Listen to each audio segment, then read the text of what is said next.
Sejarah terbentuk dari kepingan-kepingan cerita yang dikisahkan secara turun-temurun. Dari kepingan itulah kita banyak belajar, bukan hanya soal masa lalu, namun juga untuk masa depan.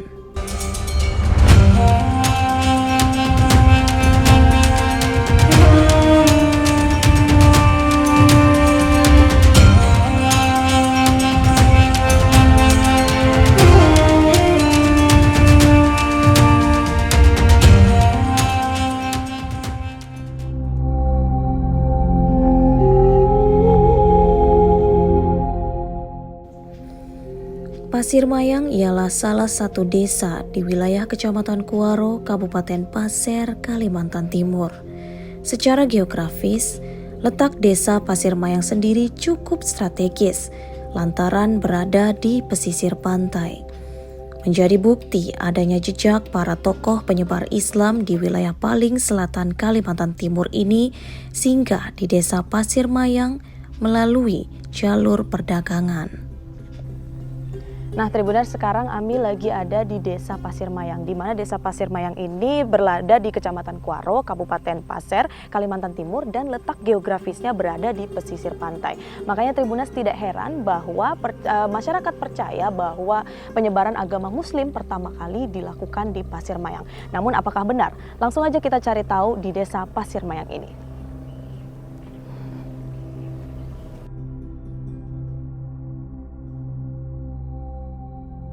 Konon desa Pasir Mayang ini menjadi jalur perdagangan internasional. Perdagangan tersebut turut mengundang para pedagang dari luar negeri, mulai dari Saudi Arabia hingga Cina. Bahkan dikisahkan pesisirnya yang strategis berada di bibir pantai, yang menjadi tempat kapal-kapal dari berbagai penjuru membuang sauhnya di desa Pasir Mayang. Budayawan Pasir yaitu Aji Jamil bertutur, Indrajaya atau Abu Mansyaf, penyebar Islam di kerajaan Sadu Renggas, masuk melalui pelabuhan di desa Pasir Mayang sebelum ke kerajaan Sadu Renggas yang menyebarkan Islam.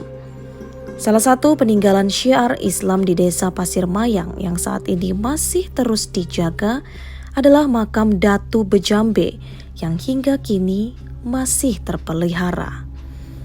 Datu Bejambe sendiri adalah seorang ulama di Mempawah yang ditugaskan berdakwah di kerajaan Sadu Renggas untuk kemudian menetap di desa Pasir Mayang. Tokoh desa Pasir Mayang sekaligus juru kunci makam Datuk Bejambe yaitu Asmuni mengatakan julukan nama dari desa tertua ini berada dari penduduk pertama yang menduduki wilayah tersebut, yakni dari suku Pasir. Hingga saat ini makam Datu Bejambe masih sering dikunjungi dan menjadi salah satu tempat wisata religi di Kabupaten Pasir. Oke Tribuners, di sini Ami sudah bersama dengan Pak Asmuni bakal menceritakan ke kita Tribuners mengenai Desa Pasir Mayang dan juga pastinya tentang makam dari Abu Dejambe ini. Halo, Assalamualaikum. Waalaikumsalam. Oke, bisa nggak sih Mbak diceritakan secara ringkas mengenai Desa Pasir Mayang ini, mungkin sejarahnya itu kenapa namanya Desa Pasir Mayang? Ya, terima kasih atas waktunya. Nah, kalau berbicara mengenai sejarah, sebetulnya Pasir Mayang ini termasuk kalau di dalam penulisan Nahri tahun 1677 itu menceritakan bahwa Pasir Mayang ini kampung tertua. Kampung tertua ya. Pasir Mayang. Jadi kenapa disebut Pasir Mayang ini? Karena dulu yang pertama menduduki wilayah ini adalah suku Pasir. Jadi sehingga dinamakan Pasir Mayang. Jadi kalau dikatakan yang paling pertama menerima Islam itu sebetulnya desa kita ini, desa Pasir Mayang ini. Yang pertama kali menerima untuk Islam. wilayah Kalimantan lah. Sebab bisa kita lihat di sini ada makam yang tertua bertuliskan tahun 1219, tahun 1313, kemudian tahun 1318, tahun 1337 ada di sini tertulis. Kemudian di situ ada tertulis tahun 1424. Ini makam yang berjejer ini. Nah, itu menandakan bahwa memang Pasir Mayang ini paling pertama menerima Islam. Oke. Nah, terkait dengan adanya makam para wali, katakanlah kita menyebutnya di sini makam para wali, ini adalah mereka memang termasuk menyebarkan agama Islam di desa Pasir Mayang ini. Dan bukan ini kami menyebutnya adalah makam Dato Raja Bejambe atau Raja Kuasa yang sering kami sebut di sini.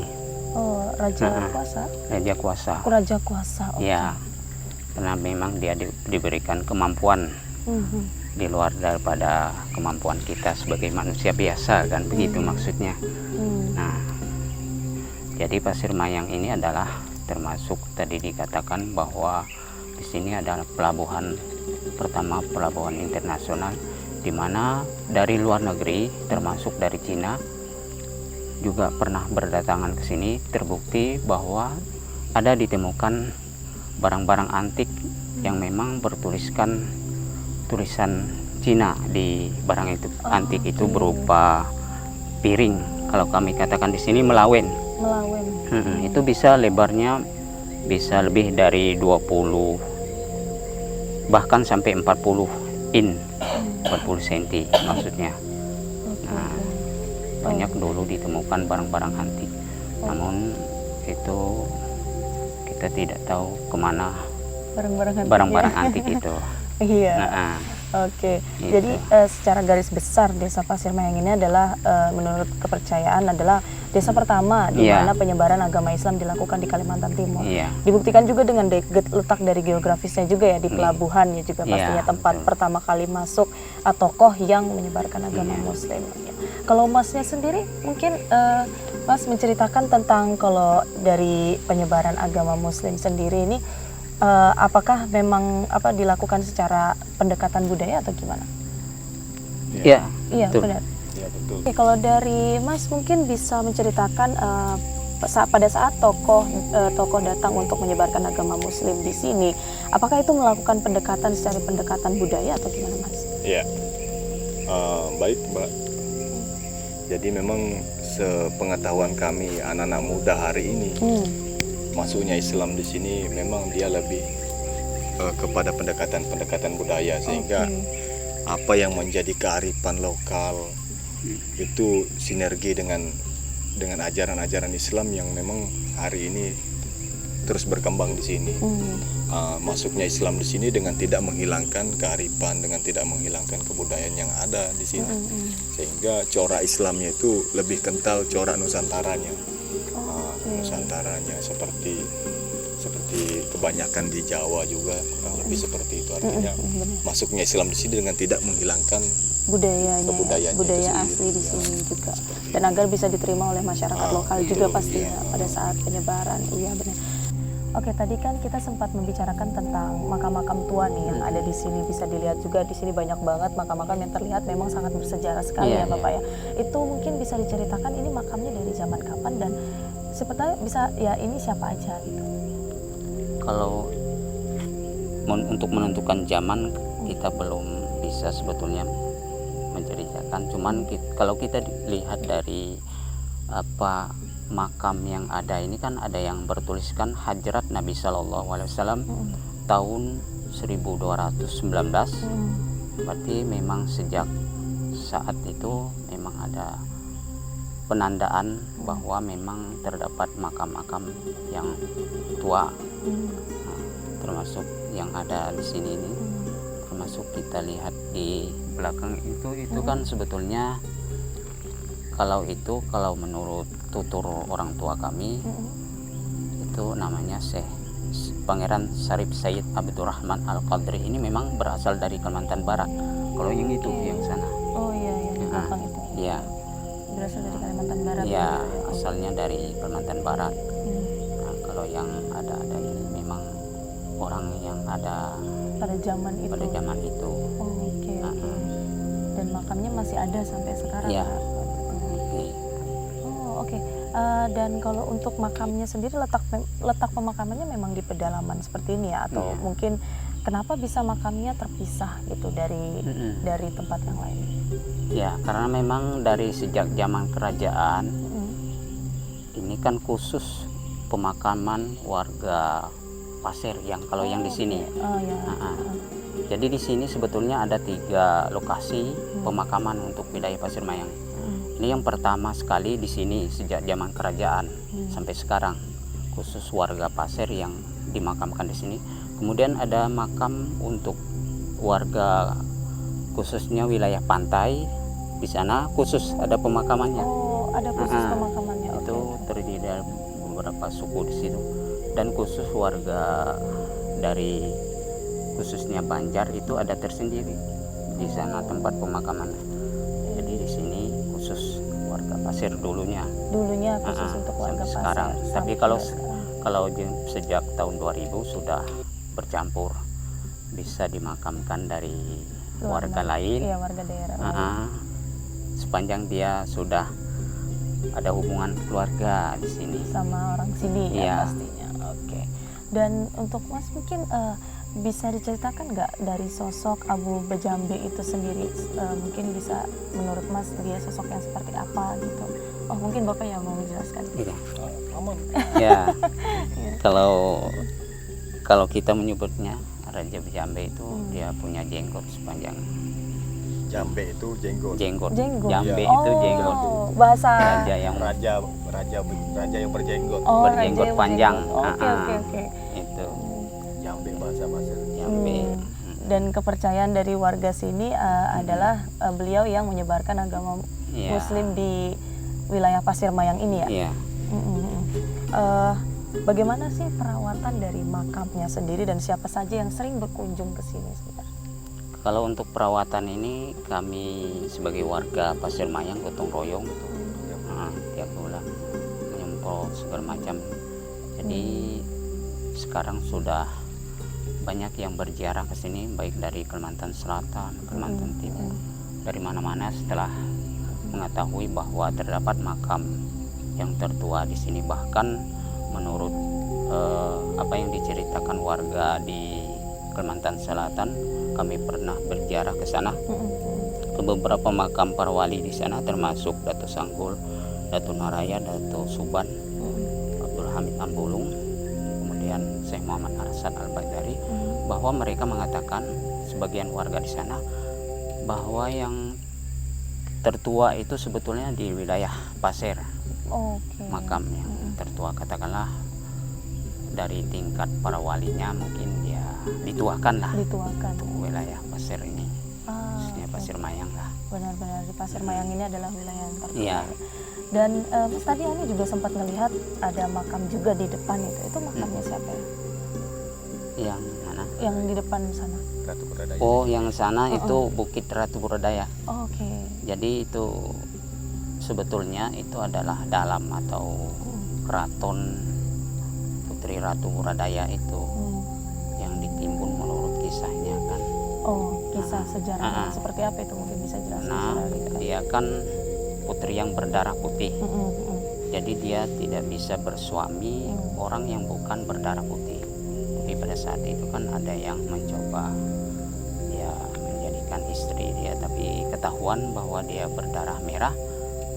Jadi dia karena malu sepertinya bersuamikan orang yang berdarah merah, maka dia minta ditimbun. Jadi itu menurut sejarahnya satu genggam saja untuk menimbun. Termasuk ini yang di sekitar sini ini adalah bekas galian untuk menimbun ke dalamnya itu. Ini ada bekas galian lereng-lereng ini bekas galian untuk menimbun ke sana. Oh, dipercaya lereng-lereng ini adalah dipercaya itu Iya. bekas dari galian Iya. untuk mengubur si ratu itu. Oke. Oh, menurut kisahnya. Oke. Iya. Dan kalau untuk Masnya, desa Pasirmayang ini memelihara tradisi keislaman di sini bagaimana caranya? Dan apalagi kan ini kan desa pertama masuk ke Islam, itu bagaimana sih cara memelihara hal tersebut? Kalau dari Mas mungkin sebagai anak muda gitu ya kan? Jadi memang makasih Mbak. Kalau untuk memelihara memang itu tradisi, Mbak. Tradisi baik itu dari perspektif adat, dari agama. Dari agama kan di sini nggak banyak berubah. Peninggalan yang orang tua kami tinggalkan dari generasinya bapak, kakek, paman sampai ke kami itu nggak jauh berubah, Pak. Artinya apa yang dari orang tua dulu lakukan, alhamdulillah sampai hari ini masih kita lakukan, baik itu dalam ritual-ritual agama, dalam beribadah, itu nggak jauh berubah pamannya. Iya, termasuk yang sampai hari ini kami rasakan, yang kami jalankan dari keagamaan itu masih menganut, kalau bahasa di luar sana NU misalnya kan, kalau di dalam sini ya kaum tua. Iya, kaum tua. Okay. Jadi memang kita di sini masih itu masih menganut. Iya, yang penting masih melestarikan apa yang sudah menjadi peninggalan ya pastinya. Dan apa sih namanya, sebagai anak-anak muda juga perannya sangat penting juga untuk melanjutkan hal tersebut ya kan Mas ya. Dan untuk lahir dan wafatnya dari Datu ini sendiri itu mungkin bisa diketahui kapan, dan apakah ada tradisi khusus di saat ini Mas untuk hari-hari besar untuk makam ini sendiri? Kalau untuk mengetahui kapan dia wafat itu sebetulnya kami belum bisa memberi lebih jelas ya. Lebih jelas karena kita perlu menggali sejarah dulu. Termasuk ya katakanlah perlu semacam rembuk antara tokoh-tokoh masyarakat yang ada di sini untuk menyatukan persepsi lah terkait dengan kapan dia wafat. Nah, itu sebetulnya yang menjadi PR kami sebetulnya. Nah, jadi sebelum saya menceritakan jauh sebelum agama Islam, sebetulnya khususnya suku Pasir ini mempunyai kepercayaan yang bernama Hiden. Semacam agama kepercayaan lah. Jadi kalau pemimpinnya yang pertama Hiden itu adalah katakanlah ya kami menyebut orang tua dulu adalah Tuan Waradanan namanya. Nama daripada pemangku agama Hiden ini. Karena Hiden ini kan punya katakanlah Tuhan, penyebutannya ya namanya Sengiang. Ya, agak mirip dengan agama Hindu. Kalau Hindu kan Sang Hyang Widi. Kalau khususnya agama Hiden ini dia menyebutnya Tuhan itu adalah Sengiang. Makanya dulu jauh sebelum agama Islam masuk sudah ada kepercayaan seperti itu. Dan alhamdulillah adanya penyebaran agama Islam, otomatis banyak yang masuk Islam, katakanlah beragama Islam, tapi tidak melupakan kebudayaan atau tradisi yang sudah ada di dalam masyarakat Pasir itu sendiri. Dan untuk hari apa aja sih biasanya makam ini sering banyak dikunjungi oleh pengunjung, apa mungkin wisatawan dan lain seperti itu? Ya, khususnya hari-hari raya. Hari-hari raya seperti hari raya Idul Fitri, hari raya Idul Adha. Kemudian ketika di bulan arwah namanya bulan Sa'ban ini kan banyak orang berziarah ke makam-makam ya semuanya. Dan tadi kan Ami juga sempat membaca nih Mas ya, kalau di tempat ini juga sering banyak banget ditemui peninggalan-peninggalan barang-barang kuno itu. Itu peninggalan barang kuno yang seperti apa sih? Kalau itu dia bisa berupa tempayan. Kemudian piring melawin tadi. Bisa berbentuk keris. Apa itu keris? Keris itu yang bisa berkelok. Ada kelok. Ada kelok 3, 5, 9, 12.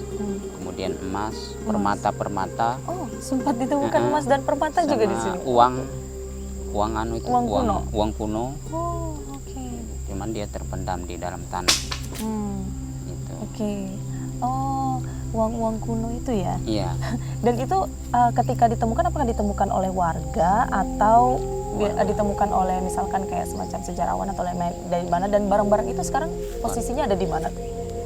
Ditemukan warga. Oh, ditemukan warga. Dari kubur. Oh iya. Dari kubur ketemu, disimpan. Oh, disimpan masing-masing ya. dibawa ke rumah masing-masing ya tuh. Oh, berarti Kadang orang dapatnya pas di pinggir pantai jalan-jalan itu, pas juga warga ketika mereka ya apa ini namanya merengge ikan, menjaring ikan, tapi tiba-tiba ada nyangkut tempayan, nyangkut di penambe ini, itu ada. Atau piring melawin tadi pernah juga nyangkut di jaring ikan ini.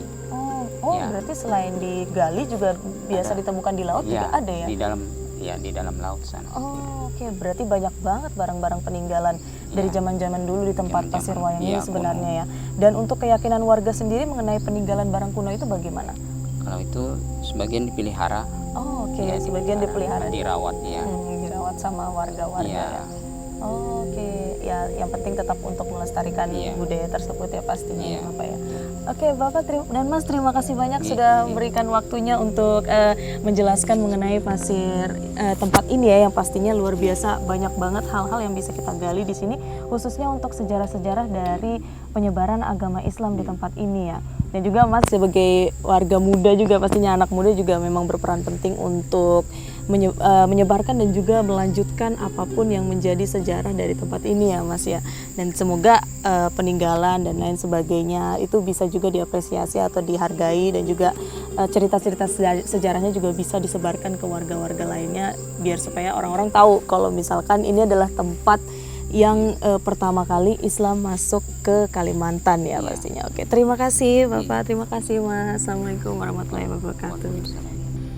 Diketahui jejak-jejak masuknya Islam di tempat ini melihat dari wujud makam kuno yang dipercaya berasal dari abad ke-13. Dengan makam yang terbuat dari kayu serta nisannya bertuliskan bahasa Arab.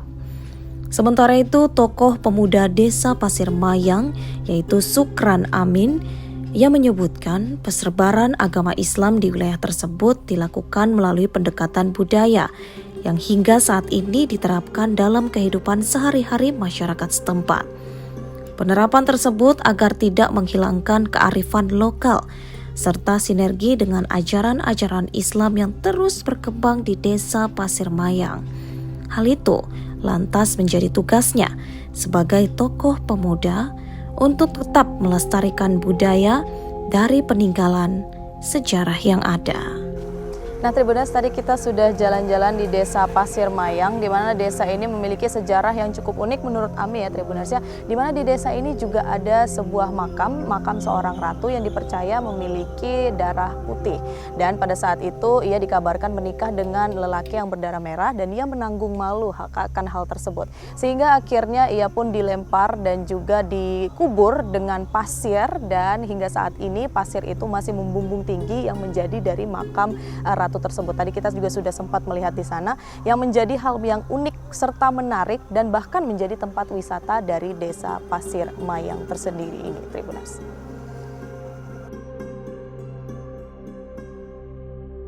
Download Tribun X sekarang, menghadirkan lokal menjadi Indonesia.